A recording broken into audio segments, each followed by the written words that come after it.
Au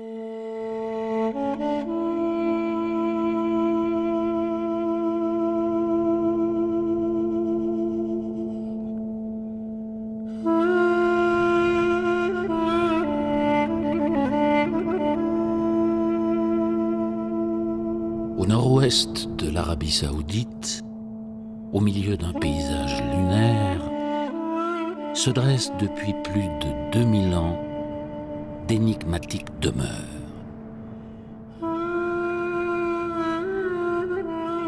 Ces façades rupestres, aux lignes finement ciselées, semblent avoir été arrachées au chaos de la pierre.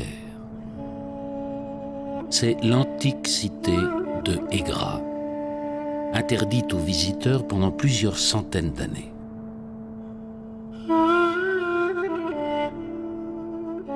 Ces immenses tombeaux sculptés à même la roche sont semblables à ceux de la célèbre Pétra au sud de la Jordanie, la capitale des Nabatéens.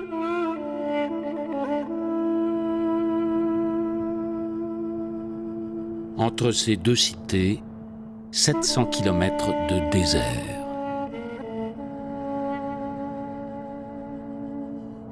Mais que sait-on vraiment de la civilisation nabatéenne, de ce peuple de caravaniers surgi des sables de l'Arabie quelques 4 siècles avant Jésus-Christ? Peu de choses qui permettent de saisir les Nabatéens, sinon les rapports qu'en font à 1 ou 2 siècles d'intervalle Diodore de Sicile et Strabon, qui les décrivent respectivement, donc Diodore comme un peuple de nomades qui est très attaché à sa liberté et qui donc ne construit pas de maison, vit dans le désert et est capable de se débrouiller en allant de puits en puits. Et puis Strabon, justement, qui 1 ou 2 siècles après, nous dit au contraire que les Nabatéens construisent des maisons partout, qu'ils ont des maisons luxueuses, qu'ils adorent s'enrichir. Les auteurs grecs racontent aussi que les Nabatéens avaient l'art de s'enfuir et de se dissimuler dans le désert s'ils étaient attaqués. Mais ils étaient surtout connus pour leurs fameuses caravanes de chameaux qui leur servaient à faire du commerce sur de très longues distances.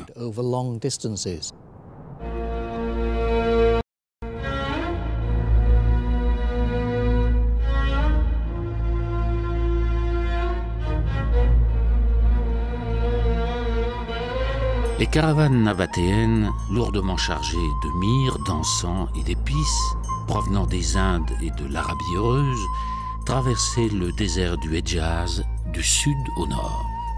Elles approvisionnaient le monde grec et romain de ces précieuses marchandises, allant jusqu'au port de la Méditerranée, Gaza et la prestigieuse Alexandrie.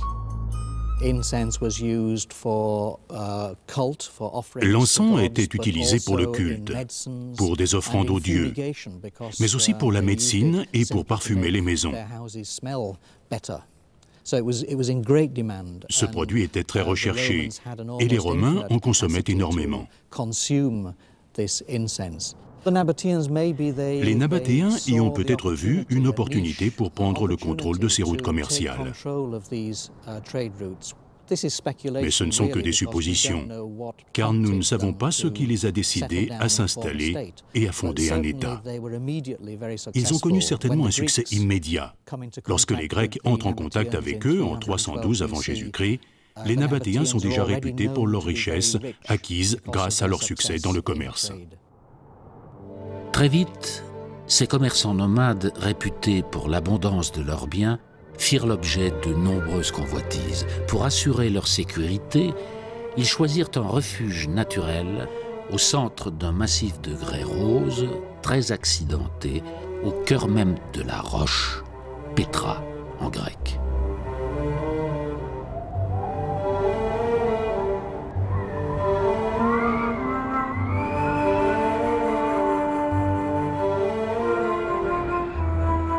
Pour y pénétrer, il fallait oser s'engouffrer dans un étroit défilé au parcours sinueux, bordé de très hautes falaises pouvant atteindre 300 mètres de hauteur, comme les murs dressés de cette impressionnante forteresse naturelle.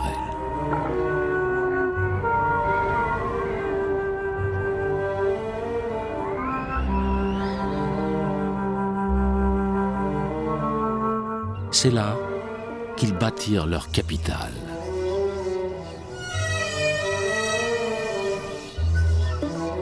la cité de Pétra était dissimulée au regard. Cette place forte sans murailles pratiquait si bien l'art du camouflage qu'elle finit par disparaître de la mémoire des hommes à l'aube du Moyen Âge.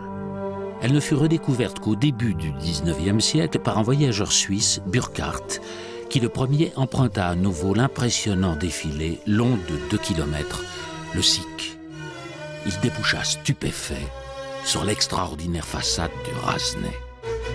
Il y a un choc culturel, en effet, pour nous, de trouver dans ce site montagneux, rupestre, des sculptures extrêmement sophistiquées, très proches et aussi belles que ce qu'on peut trouver à Alexandrie, qui évoquent par certains aspects la sculpture pergaménienne hellénistique, alors qu'on est en plein désert.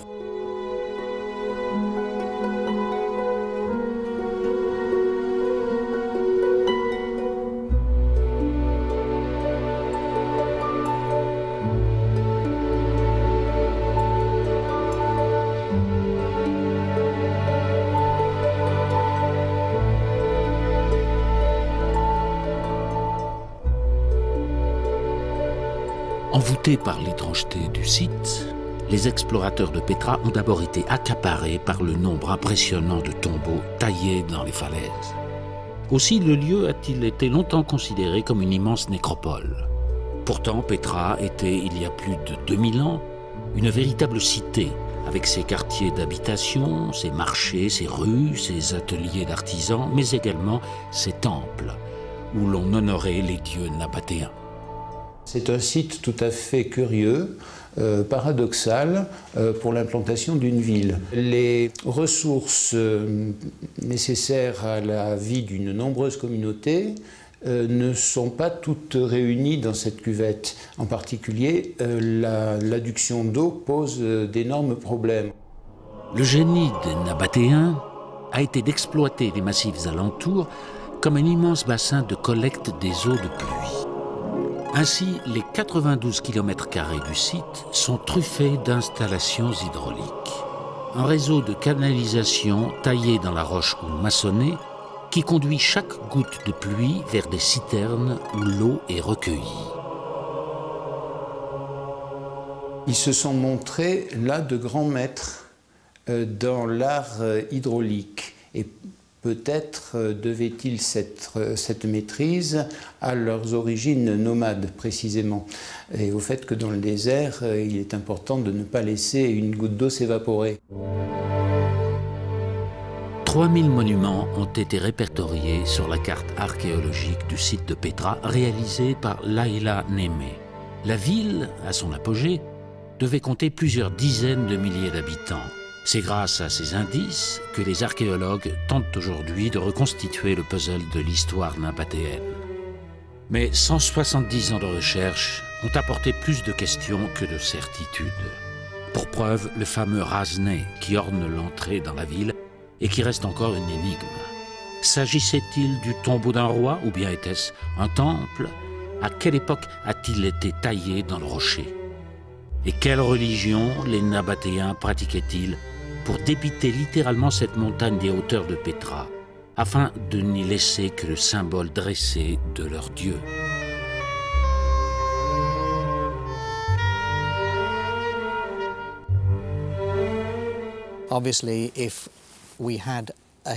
Évidemment, ce serait plus simple si nous avions une histoire écrite du royaume nabatéen, comme celle que nous avons par exemple du royaume de Judée qui était contemporain à celui des Nabatéens.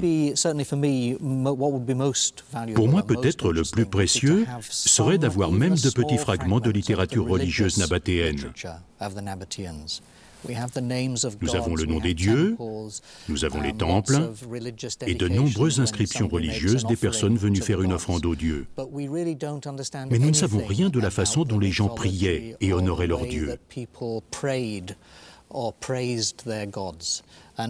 Alors même, avoir un tout petit fragment de ce type de matériel, ce serait formidable.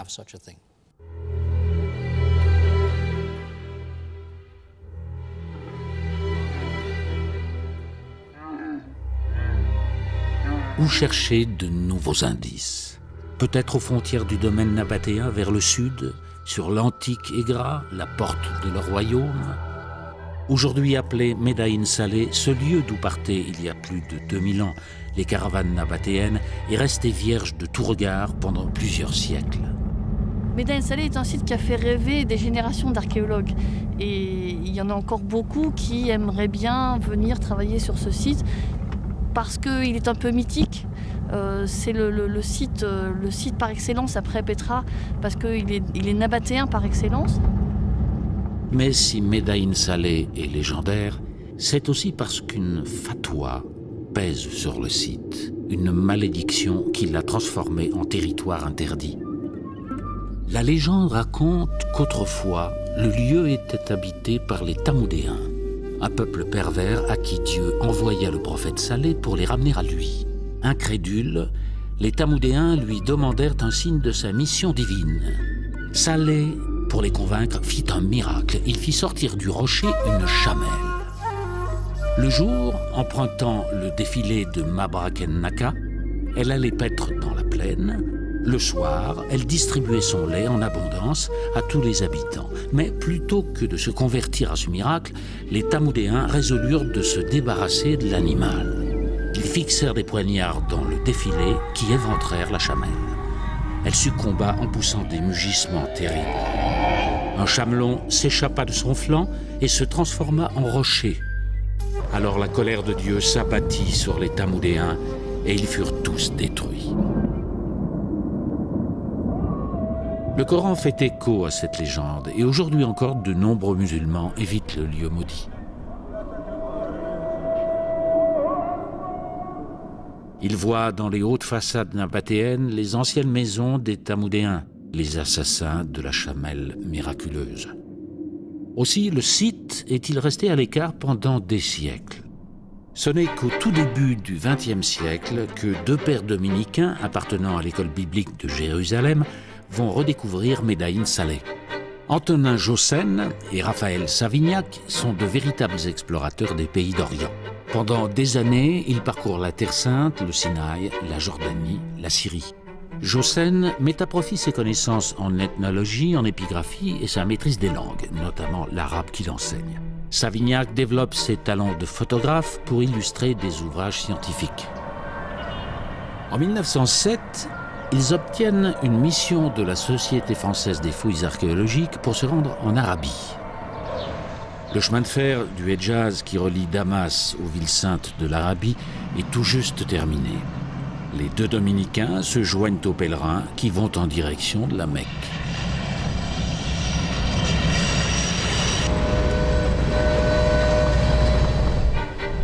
Ils vont être les premiers à redécouvrir l'ancienne Egra. Passant plusieurs jours sur le site, en travaillant infatigablement, ils vont réaliser un ouvrage qui constitue encore aujourd'hui la référence pour les chercheurs. Ils y décrivent tout ce qu'ils ont observé sur le site et fournissent les premiers clichés de vestiges inédits qui feront rêver des générations d'archéologues.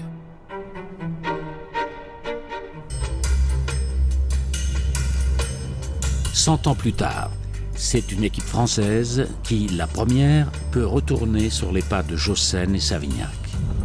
L'archéologue et épigraphiste Laïla Némé du CNRS en est la chef de mission.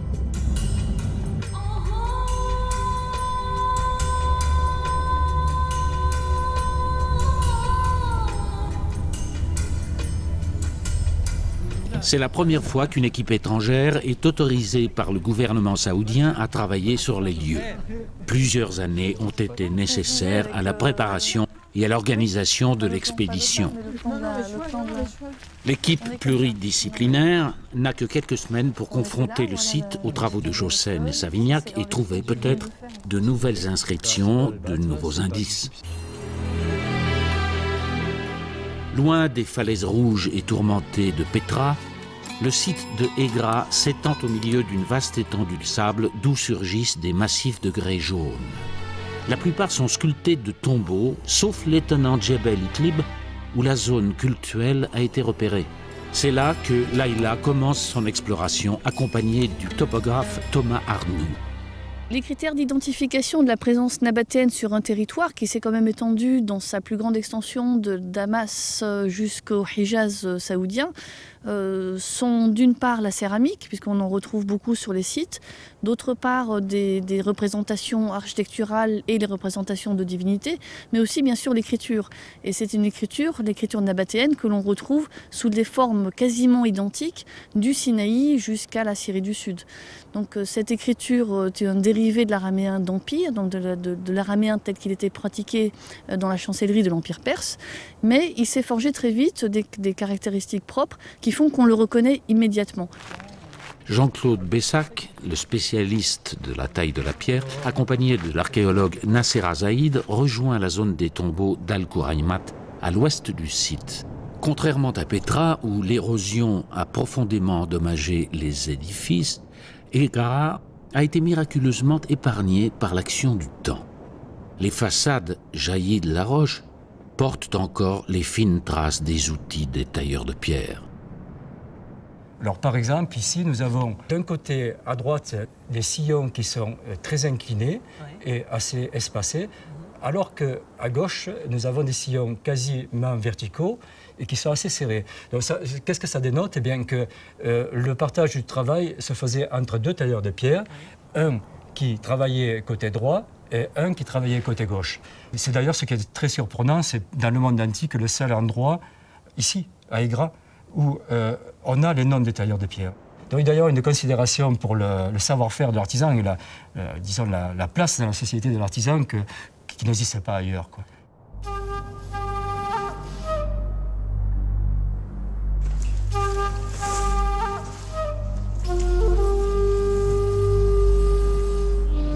Tu peux me donner la hauteur totale de la niche d'abord, s'il te plaît?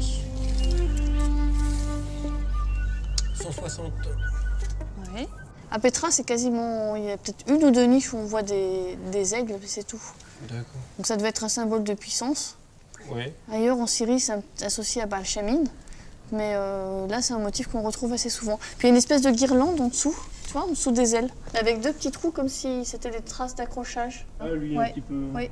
On ne peut pas tailler dans du rupestre, c'est-à-dire sur le rocher même. Techniquement, il est impossible de commencer du bas et d'aller vers le haut. Même dans les plus abruptes, il fallait qu'ils trouvent une faille naturelle qui constitue un méplat dans la montagne pour accéder au sommet. Les petites encoches, là, donc c'est pour accéder à partir du haut toujours. D'autant qu'à chaque partie, à chaque tranche horizontale, il faut finir, terminer, il ne faut plus revenir, puisqu'on ne doit pas échafauder. Il n'y a pas beaucoup de bois ici, donc l'échafaudage est exclu. C'est une tombe où ils ont fait un pari, étant donné l'emplacement privilégié de cette sorte de champignon de grès naturel.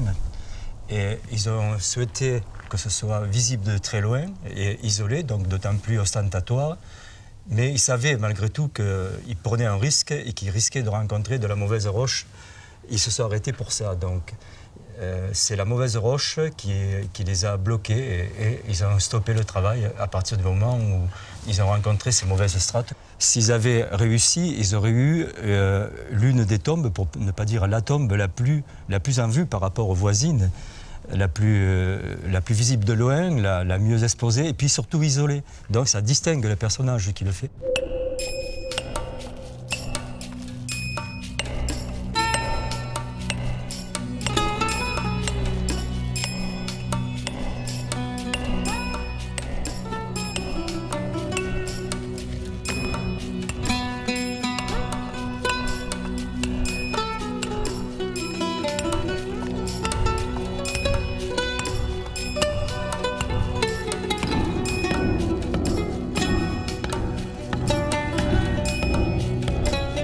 Comment un peuple originellement nomade a pu construire ces chefs-d'œuvre à l'esthétique si particulière? Sur cette question, les archéologues semblent s'accorder. Les Nabatéens se sont appropriés certains éléments décoratifs des cultures de leurs voisins, comme en témoignent les façades des tombeaux. Un décor en étage où se conjuguent librement corniches égyptiennes, merlons mésopotamiens, portes et pilastres issus du monde gréco-romain. On a fait venir des gens très habiles, formés, dans des centres culturels importants de l'Orient méditerranéen. Par ailleurs, on peut très bien imaginer qu'on forme des équipes locales qui copient, soit qu'on les forme sur place, soit qu'on les fasse venir à Alexandrie ou en Asie mineure, enfin surtout dans le domaine alexandrin, et qu'on leur apprenne à travailler. De fait, quand on regarde de près, eh bien, il y a des pièces qui sont d'une technicité exceptionnelle et d'autres qui sont faites un petit peu de biais, et ça ne se voit évidemment pas de loin, mais de près, oui. Jacqueline Denzer, spécialiste du décor, découvre, grâce à l'état de conservation des façades, des éléments nouveaux. Quand on se rapproche des façades, on remarque que beaucoup d'entre elles ont des traces d'enduit. On se rend compte que toutes les parties en saillie du décor étaient probablement enduites et peintes, et dans des couleurs vives. On voit du blanc, du bleu et du rouge. C'est-à-dire que ça donnait un effet de contraste très fort vu de loin, tu vois. Et ça, on remarquait encore plus les plans superposés.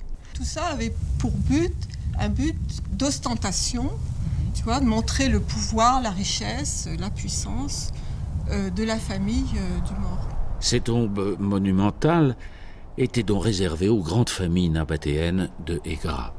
Pourtant, sur les sommets alentours, une autre équipe, autour d'Isabelle Sachet, vient de localiser de simples trous rectangulaires creusés dans la roche. Il s'agit de sépultures pour les habitants qui n'avaient pas les moyens de s'en offrir de plus imposantes.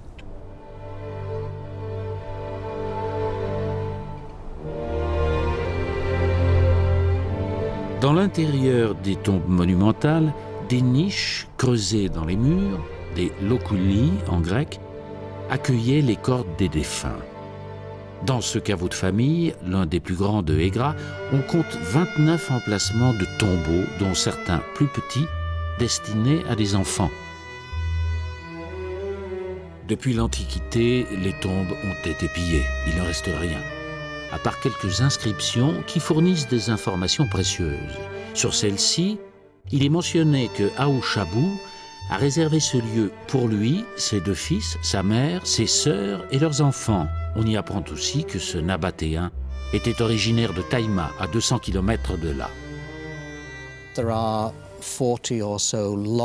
Il y a une quarantaine d'inscriptions tombales, et certaines d'entre elles ont été commandées par des femmes.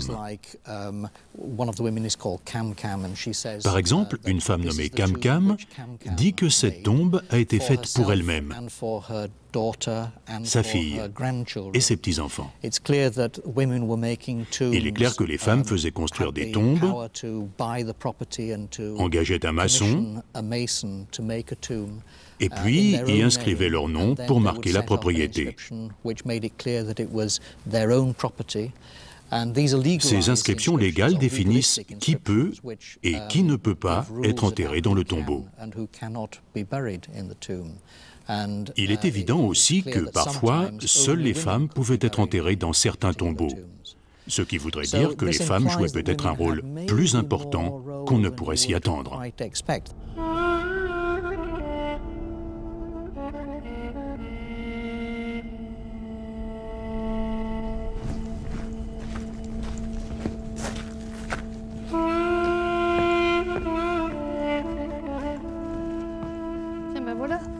Qu'on cherche. Tu vois, dans celui-là, il y a 2 bétiles et pas un seul. Ouais. Donc, les bétiles, c'était la représentation de la divinité. Ouais, donc, chez les Nabatéens, c'est sous la forme d'une simple pierre qu'on appelle aniconique parce qu'il n'y a aucune représentation figurée dessus. Donc, c'est pas de la sculpture avec des visages, etc. Et donc, chacun des bétiles représente une divinité. Ce qui fait que quand il y en a 2 dans une niche, c'est sans doute parce que ça représente 2 divinités. Ce sont essentiellement des blocs de pierre. Et dans le nord-ouest de l'Arabie, selon la tradition de l'époque, on représentait les divinités uniquement par des blocs de pierre. Il y avait une sorte d'inhibition à représenter les dieux sous forme de statues. Ce n'était pas vraiment un tabou religieux, mais plutôt une réticence de la part des Nabatéens. Cette réticence est devenue plus tard une loi dans l'islam, comme c'était déjà le cas dans le judaïsme. Tiens, regarde Thomas, cette fois-ci tu en as 3. Une grande flanquée de 2 petites. Alors, il y en a toujours tendance à dire que celle du milieu, la plus grande, ça sera Dushara, qui est le dieu principal des Nabatéens, qui a un petit peu une vocation de dieu dynastique. Et puis on peut imaginer que les 2 bétiles latéraux sont ce qu'on appelle les parèdres, c'est-à-dire vraiment les dieux associés à Dushara. Alors là, il n'y a rien qui permet de savoir si celui du milieu et ceux des côtés sont des divinités masculines ou féminines, mais on sait par les inscriptions qu'il y avait des divinités féminines chez les Nabatéens, et notamment une qui porte le nom de El-Ouza, et qui est très souvent représentée avec des yeux et un nez au milieu du bétil.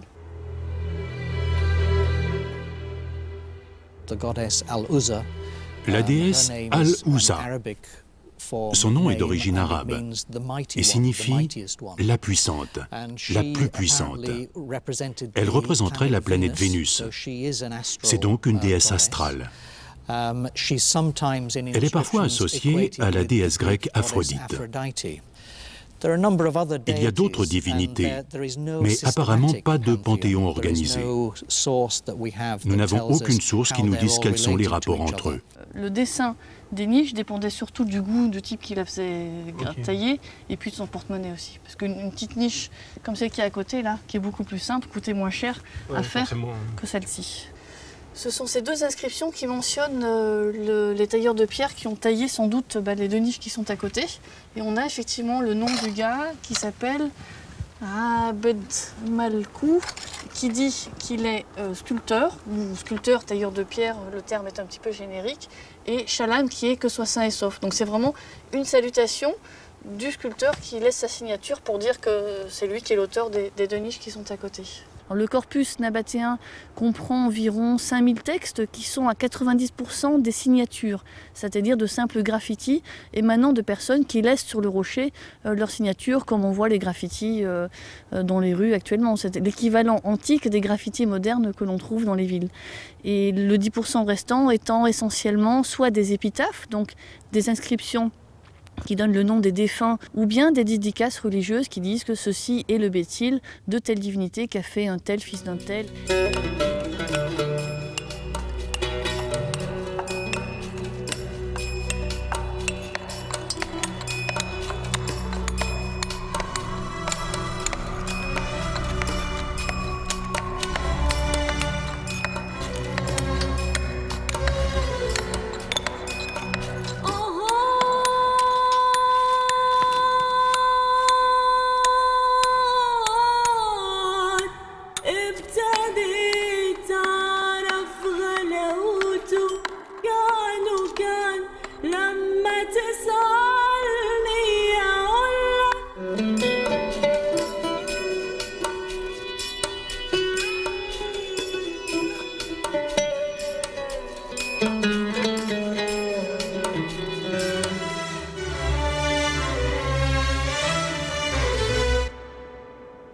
En fait, cette tombe a été abandonnée à ce stade-là parce que l'un des merlons, ce qu'on appelle les merlons, qui sont des degrés de pierre qui sont de part et d'autre de la tombe au sommet, ils en ont cassé un ici et ils ont été obligés d'abandonner cette tombe. Ça montre un petit peu la difficulté de ce type de travail rupestre où on ne peut pas changer les pierres. Une fois c'est cassé, on abandonne le travail. Alors la manière d'extraire les blocs au fur et à mesure, c'est très simple, mais ça demande tout de même une certaine technicité. Il y a une jambe qui est à l'extérieur, comme ici donc, et une jambe à l'intérieur, et le carrier creuse cette tranchée jusqu'à la profondeur souhaitée. Une fois le bloc cerné, comme on les voit, il creuse à la base des emboîtures, on appelle des emboîtures, ce sont des trous dans lesquels on place des coins de fer, et c'est la pression de ces coins qui décolle ces blocs, et ensuite ces blocs sont précipités en bas sur des tas de sable pour pas qu'ils se cassent, pour pouvoir les récupérer. Si les tombes nabatéennes servaient aussi de carrière, que sont alors devenus tous ces blocs de pierre? Cette question obsédante a poussé les archéologues à rechercher des traces d'édifices construits. Grâce à une prospection magnétométrique, une carte du sous-sol a pu être établie. Elle a révélé l'existence d'un véritable tissu urbain, la zone résidentielle de Egra. Une ville est là, enfouie sous le sable et qui attend d'être réveillée. Tout ce qui concerne l'eau. L'équipe française a repéré une partie de la cité et ce qui pourrait même être un rempart. Malheureusement, l'enthousiasme est de courte durée. L'équipe n'est pas encore autorisée à effectuer les fouilles. Ce sont les Saoudiens qui réalisent les premiers sondages à l'emplacement présumé de l'antique agglomération. Là encore, les résultats apportent plus de questions que de certitudes. C'est quand même pas grand-chose. Hein. Parce qu'à mon avis, si la ville est là, effectivement, elle est plus proche des puits. Les puits sont tous dans la partie ouest du site. On ne peut pas considérer que c'est la ville nabatéenne. C'est pas possible. Mais une chose est sûre, il y a plus de 2000 ans, la ville de Aigra était une verdoyante oasis. Je sais des Savignacs, les pères dominicains qui se sont promenés sur le site au début du XXe siècle, on retrouvait les puits en fonctionnement avec la nappe phréatique qui était environ à moins de 10 mètres. Or, aujourd'hui, tous ces puits sont à sec et il faut imaginer qu'entre l'Antiquité et le début du XXe, la nappe phréatique a baissé. Ce qui fait que les puits nabatéens qui sont creusés, on voit à peine le fond parfois, qui sont creusés à plus de 15-20 mètres de profondeur, captaient très facilement l'eau et permettaient d'avoir une alimentation en eau tout à fait confortable pour une ville de cette taille. D'après les estimations des scientifiques, la zone résidentielle s'étendrait sur une 50aine d'hectares à l'intérieur d'un site d'environ 500 hectares.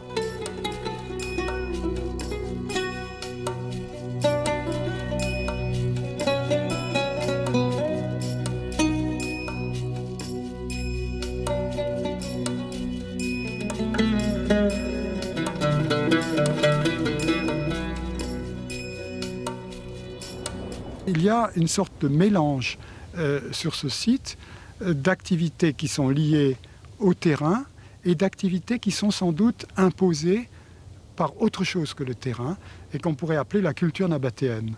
En effet, dès qu'ils ont des rochers, ils utilisent ces rochers soit pour faire des tombeaux, soit pour créer ces espaces cultuels en plein air, comme nous les voyons à l'intérieur du Djebel Iqlib. Et il y a une volonté d'assurer, de marquer une présence qui est la présence de ces grandes familles nabatéennes qui ont réalisé tous ces tombeaux et pour lequel on revient à des formes de culture qui ont été développées fondamentalement à Petra. Tiens, regarde Thomas, on voit bien la saignée de la canalisation. Les Nabatéens sont allés si loin dans l'affirmation de leur culture qu'ils ont répété dans ces massifs montagneux les techniques de collecte d'eau de Petra, avec ses canalisations taillées dans le rocher et ses citernes pour recueillir les eaux de pluie. Alors qu'ici, il pleut beaucoup moins qu'à Petra et que l'oasis de Médaïn Saleh n'a jamais manqué d'eau. Peut-être que ces citernes avaient une autre fonction. Étaient-elles utilisées à des fins cultuelles ?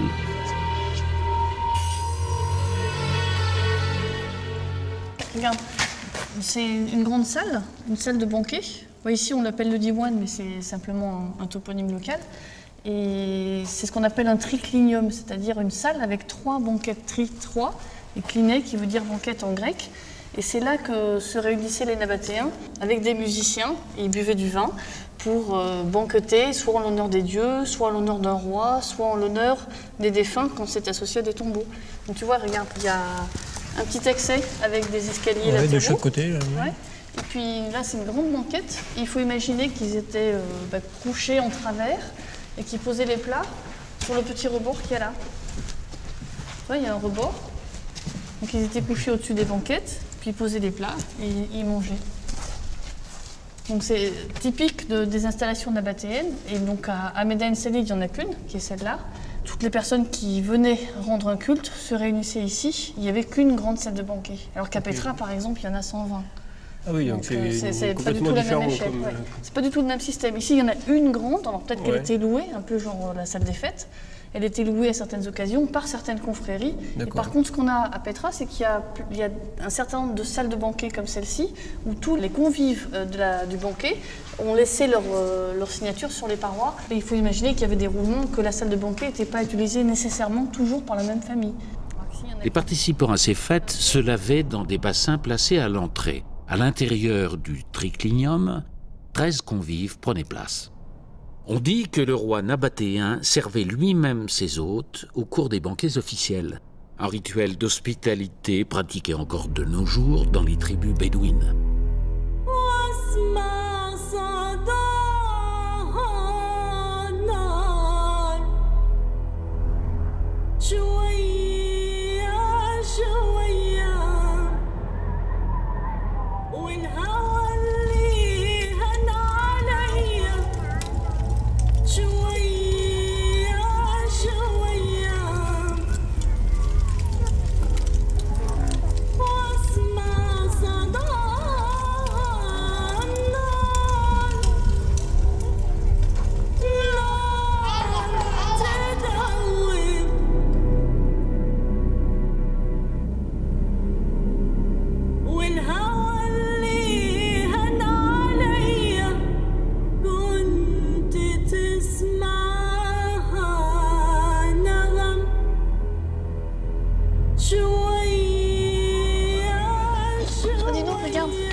T'as vu?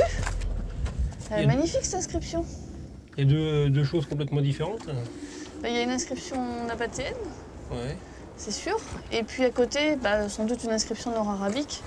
L'écriture nabatéenne a connu une postérité, je dirais, prestigieuse, puisque c'est très vraisemblablement elle qui a donné naissance ou qui est à l'origine de l'écriture arabe telle qu'on la connaît aujourd'hui. Au départ, l'arabe ne naît réellement qu'au début du VIe siècle de notre ère, donc c'est un phénomène assez tardif.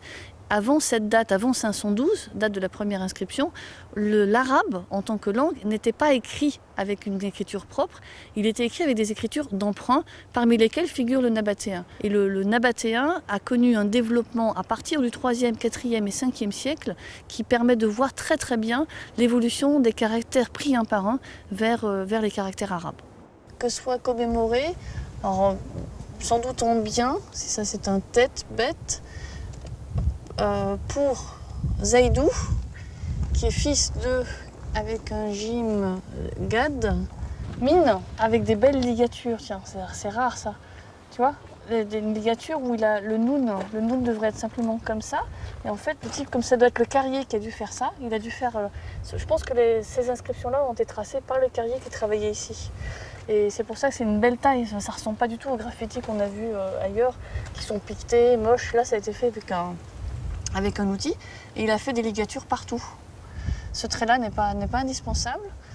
Et que dame devant. Alors normalement, cette expression-là est suivie du nom de la divinité, donc souvent on a Douchara, alors que là, visiblement, c'est quelque chose d'autre. Shin, Mem, Yod, ce serait les cieux. Alors, est-ce qu'il y a un dieu des cieux en nabatéenne? C'est la première fois qu'on le voit. J'ai une théorie. La religion nabatéenne se serait transformée en une sorte de monothéisme. Les Nabatéens adoraient d'autres dieux, mais progressivement, les autres dieux sont devenus de moins en moins importants et Douchara est devenu le dieu suprême.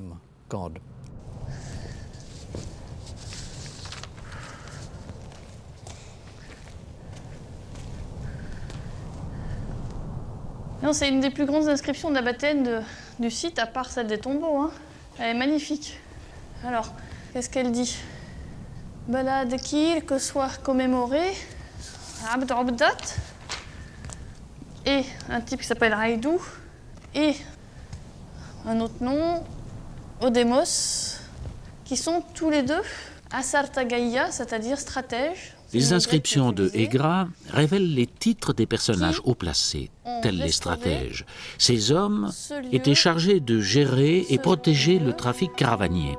À son apogée, le royaume nabatéen devait être un véritable empire commercial, englobant le nord de l'Arabie saoudite, le sud de la Jordanie, le Sinaï, le Negev. Ce vaste territoire, composé de routes caravanières, nécessitait une administration sophistiquée, avec au sommet de celle-ci un pouvoir royal installé à Pétra.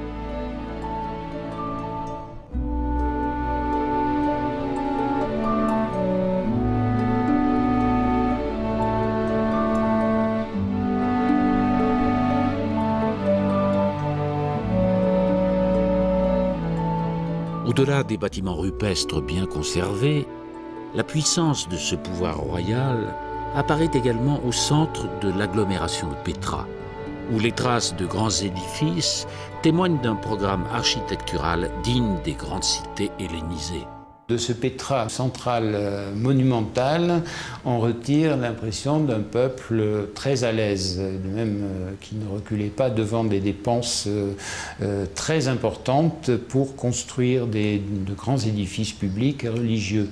Cette initiative est sans doute due à 2 ou 3 souverains nabatéens successifs qui ont insisté sur cet aspect. Alors peut-être était-ce un aspect purement politique, s'agissait-il aussi de fédérer ou de réunir des composantes diverses d'une population dont nous saisissons mal les origines ethniques ou culturelles. Le célèbre Razné, situé à l'entrée de la ville, est-il la signature d'un roi? Encore très récemment, il soulevait plus d'interrogations que d'évidences. En réalité, il existe au moins 20 théories sur la date de construction de ce monument et sa fonction. Certains disent que c'est un tombeau, d'autres un temple. Pour les uns, il date du 1er siècle avant Jésus-Christ, pour les autres, il est du 1er siècle après. Certains disent qu'il est nabatéen, d'autres romain. C'est la raison pour laquelle nous avons décidé de faire des fouilles devant la façade, afin de savoir exactement ce qu'est ce monument.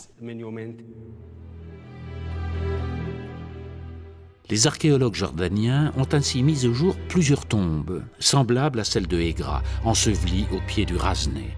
Pour construire l'immense bâtiment, les nabatéens ont dû réorganiser l'espace, et notamment couper le haut des façades et condamner une partie des tombes pour réaliser l'accès au Rasné. Mais les sépultures initiales restaient malgré tout accessibles par un escalier.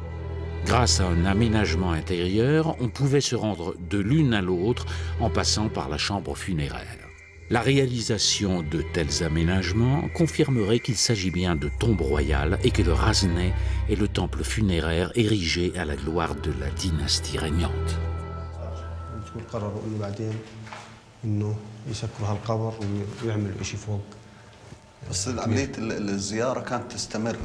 طبعا ما هي استمرت حتى بعد ما جهزوا بعد ما جهزوا كان الناس يفوتوا من هناك من برا وفتحوا الباب هذا عشان يزوروا كله والنافذه انه كانت للاضاءه وللاكسجين. Ainsi, les habitants de Pétra pouvaient visiter les tombes et y honorer la famille royale. La mise au jour de ces vestiges et la découverte de céramique et de lampes permettent la datation du bâtiment au 1er siècle avant Jésus-Christ, sous le règne de Arétas IV. À 700 km de là, Layla ramasse sur le sable un petit objet vieux de plus de 2000 ans et qui ramène soudain le souverain nabatéen dans la lumière. Une pièce de monnaie. Ces pièces d'argent et de bronze sont aujourd'hui le seul moyen de connaître le visage des rois nabatéens et la chronologie de leur règne. La présence de la reine sur certaines d'entre elles témoigne aussi de l'importance du statut des femmes dans cette civilisation. Après 3 semaines d'investigation, la mission archéologique se termine. Layla doit se résoudre à quitter le site. Elle emporte avec elle de nouvelles preuves, mais laisse aussi beaucoup de questions en suspens, dont la plus évidente, qui est cette ville dissimulée sous les sables.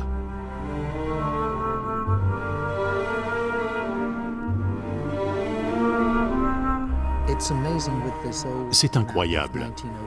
Jusqu'à aujourd'hui, nous n'avions que la vieille carte de Jossen et Savignac datant de 1907. Alors, avez-vous réussi à identifier de nouveaux éléments archéologiques? Oui, pas mal, surtout dans le Djebel Iqlib et dans la zone résidentielle, autour de laquelle le rempart construit en briques crues est bien visible sur le terrain. Par ailleurs, nous avons enregistré toutes les inscriptions qui n'étaient pas gravées sur les façades des tombes. La zone résidentielle elle-même couvre de 50 à 60 hectares. Mais on ne sait pas encore si toute cette surface était occupée par des maisons.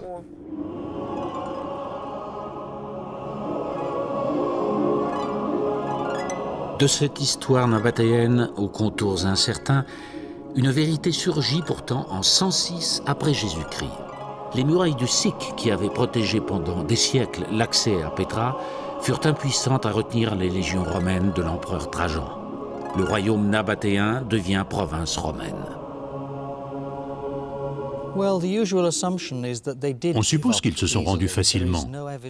Il n'y a en effet aucune preuve de bataille lorsque les Romains ont pris le contrôle de l'État nabatéen en 106 après Jésus-Christ.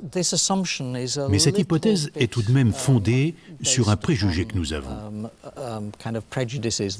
J'ai un étudiant en thèse, d'ailleurs il est arabe, qui étudie la façon dont l'histoire des événements a été écrite par les conquérants. Et selon leur version, c'est une reddition pacifique qui a eu lieu lorsque les Romains ont envahi la Nabathène. Ce n'est pas tout à fait crédible, et il n'y a que très peu de preuves. Mais au moins nous devrions être conscients du fait que les seuls témoignages que nous avons ont été laissés par les Romains. C'est donc la version romaine des événements. La puissante présence de l'Empire romain va remodeler Petra. Rue à colonnades, réaménagement de l'ensemble des bâtiments, l'empreinte de Rome travestit ce qui était nabatéen.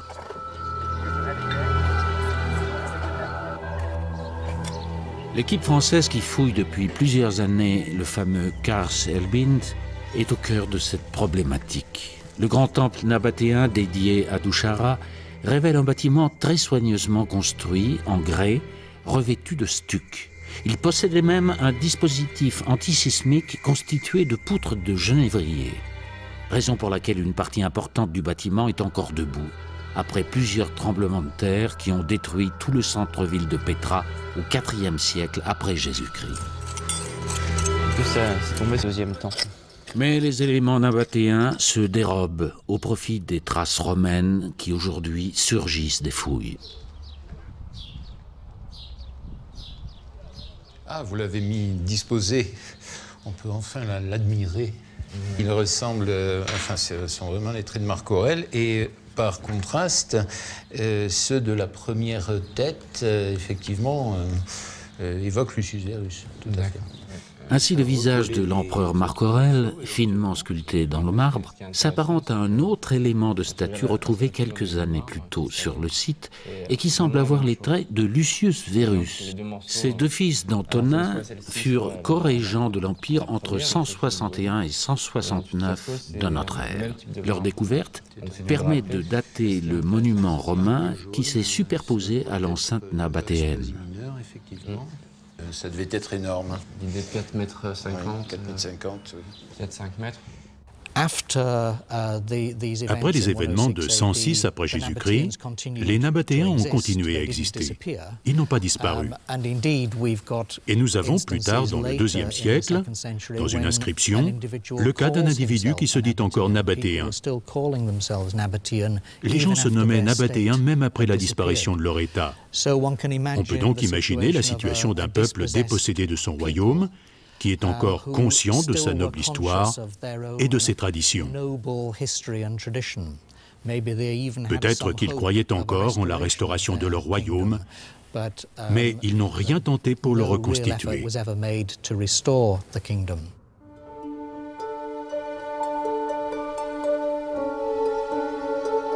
Un tombeau sculpté témoigne d'une forme de survivance du style nabatéen après la conquête romaine, grâce à une inscription. L'une des seules retrouvées à Petra, permettant de dater le monument et d'identifier le défunt. Il ne s'agit pas d'un nabatéen, mais d'un Romain, Sextius Florentinus, gouverneur de la province d'Arabie, mort en 129 de notre ère. Impressionné par la culture rupestre de ces maîtres du désert, le gouverneur romain se fit tailler sa sépulture à l'identique. Il s'est voulu pour l'éternité l'égal des monarques nabatéens, de ces hommes qui avaient su rendre intelligibles les lignes de force qui couraient sous la surface plissée de la roche.